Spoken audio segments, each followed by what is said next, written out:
अनि भेष कस्तो लाग्यो? राम्रो मन पर्यो। अर्को पनि राम्रो स्वायो। सबिनालाई के भन्नु खबर छ? सबिनालाई मेरोबाट धेरै धेरै आशिषहरू निरन्तर प्रार्थना गरिदिन्छ अरे। उनीहरूको दम्पति जीवनमा सदा सर्वदा हैन आशिषहरू बर्सिँदै जाओस् भन्ने छ ममाले भने। हस् धन्यवाद। खोइ फोपा कहाँ हुनुहुन्छ? फोपा भित्र छ कोठामा। जय मसी फोपा। अलि बाहिर आउनु न त। मैले बोलेको ल।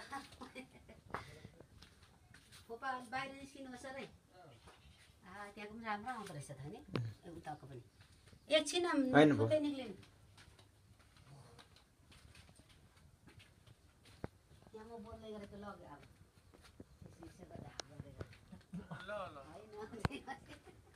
अब जय मसी सुनिल। अनि के छ खबर तिम्रो? ठिकै छ। अनि भन्दै थियो हामीले कल गर्दैन अरूले कल गर्छ भन्ने कुरा के छ खबर यसो बाउजू दिदीलाई के खबर छ? भेनालाई दिदी भेनालाई जय मसी है। हामी सबै ठिकै छौँ। मैले भन्देको थिएँ सबैलाई मिस गरेको छ पठाइदिनु नि भनेको थिएँ मैले। ठिकै। अनि पढाइ कस्तो छ तिम्रो? पढाइ अहिले ठिकै भइरहेको छ। अहिले म ज्ञानतिर छु फुलबाट जय मसी फोपा। र त मैले भन्देको छु। जय मसी मम्मी।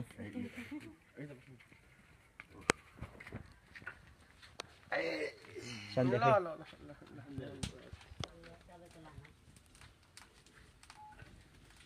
जय मसी सन्ध्या। अनि के छ खबर सन्ध्याको? बिजी छौ है खानेकुरा बनाउनु?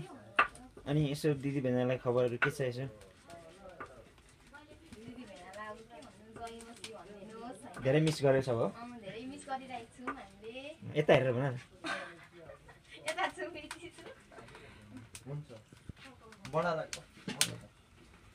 तरकारीहरू बन्दै रहेछ यहाँ एकदम। यो चाहिँ के को हो? मासु? गोरुको मासु लाङ्सा भन्छ। हिजो चाहिँ तिमीले मिस गर्यो लाङ्साले? भेना र दिदीलाई मिस गरेको छ लाङ्साले। मम्मी हुनुहुन्छ? कहाँ बाइक दिन्छ? अब यो अनि भारी ल्याउँदा बाइक त हुँदैन अहिले त यार ट्राफिकले आमै। ल फोपा के छ खबर सबिनालाई? एकदम राम्रो छ सबिना भन्दिनँ।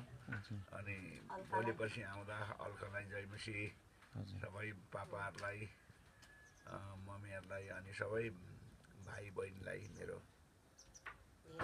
जयमसी धेरै धेरै जयमसी। अनि सबिना दिदीले पठाउनु भएको गिफ्ट जो एकदम राम्रो र सुहाइरहेको छ तपाईँलाई कस्तो लाग्यो तपाईँलाई चाहिँ? एकदम राम्रो मलाई चाहिँ यो त धेरै मतलब दिनुभएको छ। यसपालि पनि धेरै चिज ल्याइदिनु भएको छ। ड्याडी म त सबै परिवारलाई अस्ट्रेलिया परिवारलाई जयमसी। हजुर। अनि मलाई पनि प्रार्थनामा सम्झिदियोस्। अनि तपाईँहरूलाई भेट्नु पाउँदाखेरि धेरै खुसी लाग्यो। उहाँको खबरहरू हामीले पायौँ। सबै सन्चै रहेछ अनि धेरै धेरै सम्झेको छ अरे। अनि हामी सबै परिवारले सम्झेको छौँ भनिदिनुहोस् है। फेरि पनि एउटा मुखित हामी सबै राम्रै छौँ।